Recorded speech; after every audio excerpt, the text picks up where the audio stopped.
సైనికులు సర్వ మతాలను గౌరవించుకునే కార్యక్రమంలో భాగంగా బాపట్ల పట్టణం విజయలక్ష్మీపురంలోని బాపట్ల జిల్లా మాజీ సైనిక సంక్షేమ సంఘ కార్యాలయంలో అధ్యక్షులు తాండ్ర సాంబశివరావు ఆధ్వర్యంలో ఘనంగా క్రిస్మస్ వేడుకలు నిర్వహించారు. అసోసియేషన్ సభ్యురాలు ఆడే రాఘవదేవి ప్రార్థనతో కార్యక్రమాన్ని మొదలుపెట్టారు. మాజీ సైనికులు నల్లాడి దాసు తన సందేశాన్ని అందించి యేసు ప్రభు గీతాలను ఆలపించారు. మాజీ సైనికులు స్టేట్ బ్యాంక్ ఉద్యోగి శ్రీనివాసరావు హిందూ ధర్మాన్ని పాటిస్తున్నప్పటికీ తన గీతాలాపనతో ఉరుతొలగించడం అభినందనీయమని బాపట్ల జిల్లా అసోసియేషన్ ప్రెసిడెంట్ ఎంపీటీసీ తాండ్ర సాంబశివరావు కొనియాడారు.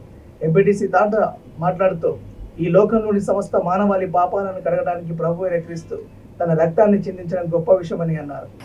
రక్షకుడు ఒకసారి మనం ఆ పదాన్ని మనం ఆలోచించుకుంటే రక్షణ ఏ విధంగా సహజంగా మనం రక్షణ అంటే ఎవరైనా దుష్టుల్ని దుర్మార్గుల్ని వధించడం ద్వారానో వాడిని చంపబట్టడం ద్వారా రక్షణ కల్పిస్తుంది. కానీ ఇక్కడ పవిత్రగా క్రైస్తవుల యొక్క పవిత్ర గ్రంథమైనటువంటి మన బైబిల్ ప్రకారం రక్షణ అనేది రక్తాన్ని చిందించకుండా, ఎదుటివారి రక్తాన్ని చిందించకుండా తన రక్తాన్ని చిందించి మరి ప్రేమతోనూ శాంతితోనూ ఆప్యాయతలతోనూ మరి ఎదుటివారి యొక్క మనసుల్ని గెలిచి వారిని కూడా మరి మంచి మనుషులుగా మార్చి యేసు ప్రభు వారు మరి మనలాంటి అందరికి కూడా రక్షణ కల్పిస్తాడని చెప్పి బైబిల్లో మరి చెప్పబడిందని చెప్పి పెద్దలు చెప్తూ ఉంటారు.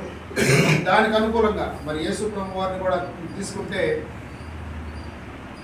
ఈ లోకంలో ఉన్నటువంటి సమస్త జీవరాశిని మానవాళిని కాపాడటం కోసం తన యొక్క రక్తాన్ని చిందించి రక్తాభిషేకంతో పాపుల యొక్క పాపాలని మరి కడిగి ఈ లోకాన్ని శుద్ధి చేసినటువంటి మహానుభావుడు మరి యేసు ప్రభు వారని మనం చెప్పబడుతుంది గ్రంథం ప్రకారం, బైబిల్ గ్రంథం ప్రకారం.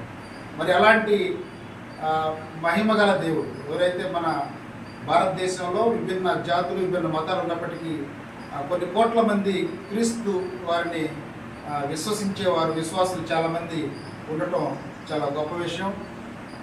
ఏదైతే క్రీస్తు ఒక శాంతి మార్గాన్ని సూచించారో అదే మార్గంలో మన భారతీయులు, ప్రపంచ మానవాళి అందరూ కూడా నడుచుకుంటే శాంతి విరజిల్లి సుఖ సౌఖ్యాలతో మరి ఈ మానవాళి ఉంటుంది. కాబట్టి ఈ క్రిస్మస్ వేడుకలను జరుపుకునే ముఖ్యమైన ఉద్దేశం ప్రపంచ మానవాళి అందరూ కూడా శాంతి మార్గంలో యేసు ప్రభు వారు సూచించినటువంటి శాంతి మార్గంలో నడుచుకోవాలనే ఉద్దేశంతోనే ఈ క్రిస్మస్ సంబరాలని జరుపుకుంటూ ఉంటాం.